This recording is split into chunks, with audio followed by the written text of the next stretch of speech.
Good morning, and thank you for joining today's webinar, How Deep Learning Can Help Robots Overcome Challenges Associated with Depalletization. My name is Eric Trower, and I'm a member of the marketing team at SICK. SICK is the leading provider of sensor solutions.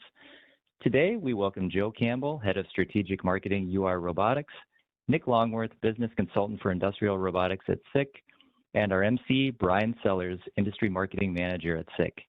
The team is streaming to us live today from PAC Expo in Chicago in order to provide us with a first-hand look at how 3D vision and AI help guide the world's leading cobot manufacturer to turn depalletizing challenges into depalletizing wins. I'd like to go over just a few points regarding the WebEx platform we're using today. In order to optimize your view of today's presentation, I'd ask that you please locate the layout button in the upper right-hand corner of your screen. Click on Grid Layout, then Hide Participants Without Video. This should provide you with a full view of our presenters for today. If you have any questions regarding this presentation, please feel free to contact us at info@sick.com. We probably won't have enough time today to go over any live questions, but please reach out to us at info@sick.com with any questions you might have. With that said, I'd like to ask our presenters to unmute, and I'll hand it over to Brian, Joe, and Nick. Well, thank you very much, Eric. Just want to make sure I can hear us okay. All right, I'll take that as a yes. Very good. Well, good morning, everybody. Welcome live from ProMat, Chicago.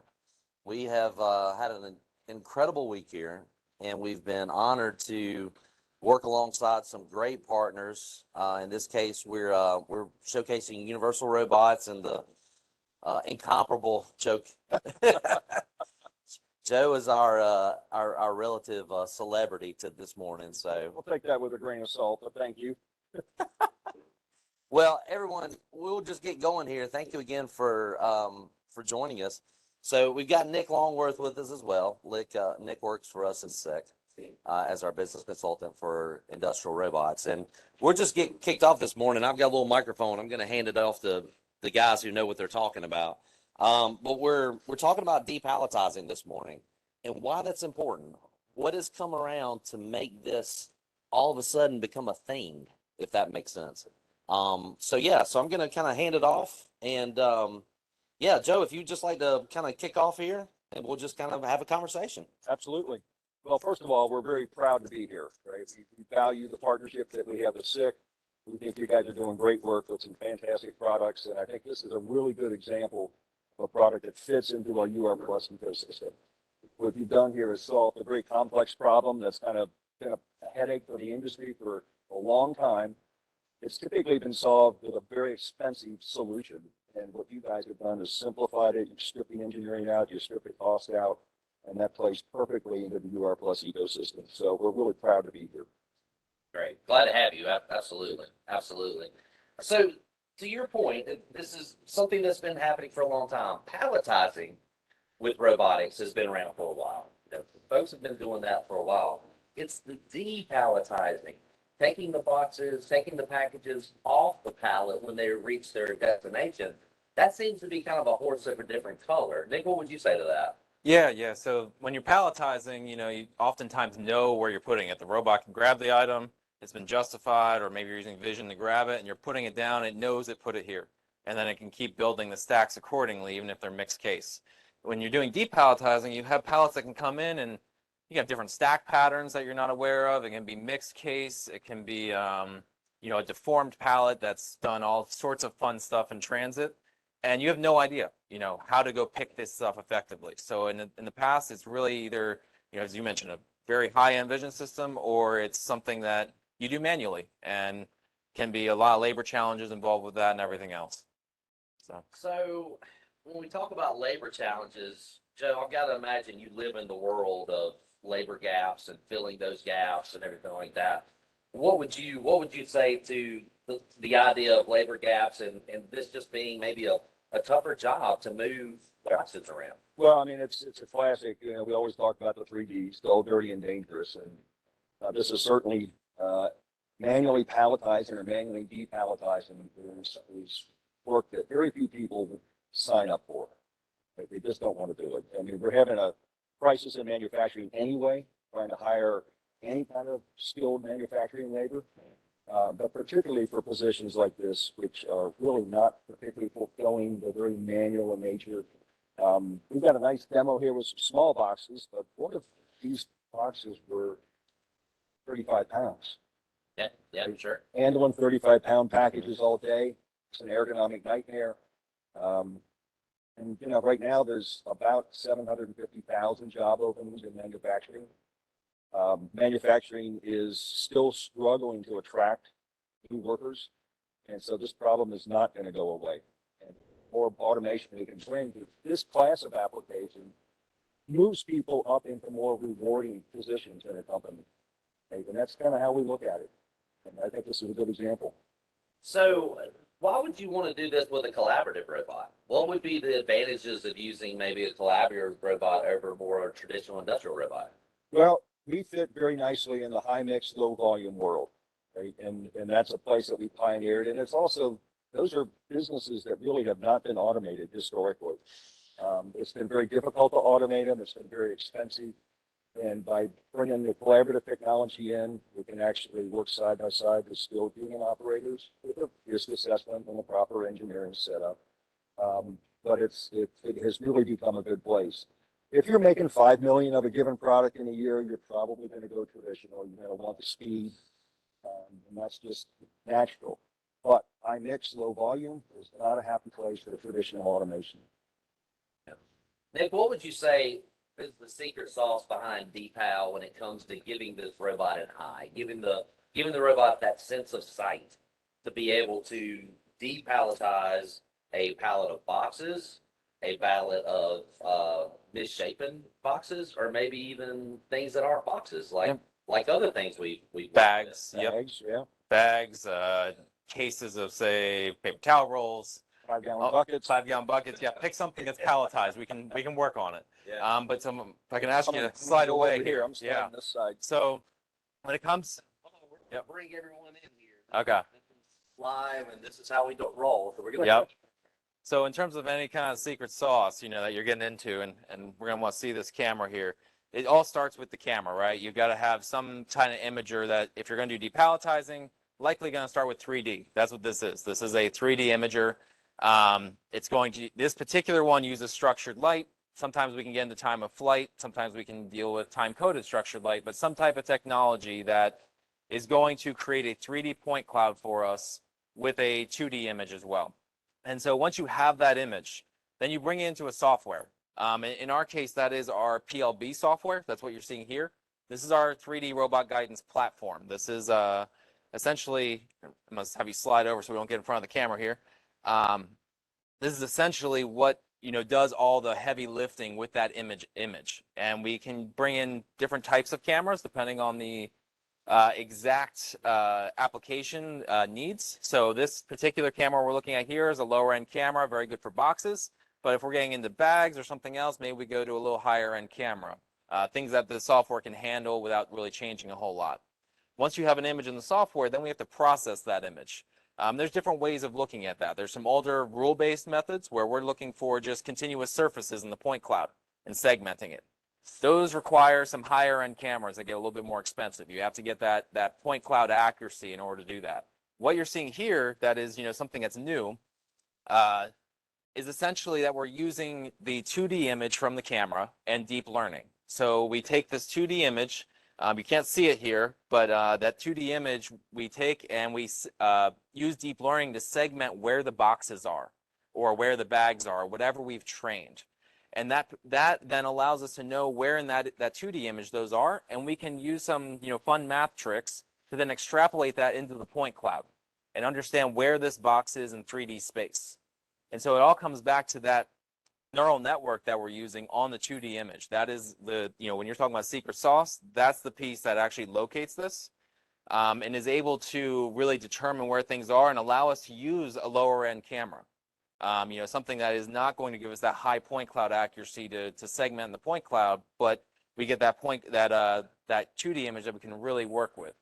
And so, you can get into prices where we're playing in the, $15,000 range as a list price. It's certainly not something that is prohibitive to most customers in terms of applications.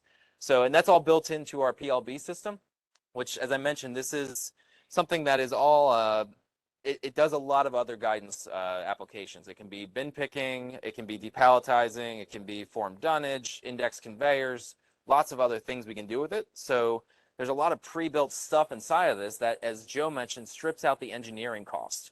So we have all of this other features that do the robot path planning. It does the collision avoidance for the robot. We have the hand-eye alignment profiles that don't require a grid. That's, it's always a hard thing from a engineering standpoint when you have a problem with your system. Well, now you have to bring the grid out, do your hand-eye alignment, all this fun stuff. We just throw a sphere or a cone in front of it, and the robot can run an automated process. No engineering involvement needed as long as the program is set up. So a lot of stuff is built into this software that we built, and really helps to make this easy for the end user, which is a key thing for the UR Plus system. So that's really has been key to the whole UR Plus ecosystem. I mean, our whole intent is to strip out time, cost, and risk out of projects, and this is a great example. If you really talk about limited, commodities in the factory automation world, it's engineering, right? I mean, if you just look at the companies here on the floor and how many are trying to hire and expand their engineering staff, it is definitely a challenge. So the more you can do to reduce project hours from the engineering side, the better off everybody is. And I think this is a great example. We talked about secret sauce before with our system. This is a UR10. What is the max payload for a UR10? 12.5 kilos, but what's waiting in the wings is the UR20. Ah. Right, so the UR20 is a full 20 kilo payload capacity at any place in the work envelope. Right? There's ways to do specs. You can spec the sweet spot, and you can spec the entire work envelope, and we're 20 kilos at any extension. That product will be shipping in volume shortly. Very nice. We announced it last year, and we're building a fantastic backlog of orders, tremendous interest. And for palletizing, it allows you to do either a Euro or US pallet, full height, with no lift assist. It's certainly got the work envelope for it. And I think it's going to be a big hit, especially coupled with your sensor. Yeah. Well, the way we have this mounted is on a stationary base. Yep. I've seen in your booth at several shows, you guys actually have, there's some companies that provide like an elevated base or an elevating base. Well, we've done that quite successfully. And again, that's also part of the UR Plus ecosystem. We've done that quite successfully with the UR10, right, to get the reach to do a full height pallet. With the UR20, it's got a 1,750 millimeter reach. We don't need to lift the system anymore. We can do a full height pallet from a stationary mount.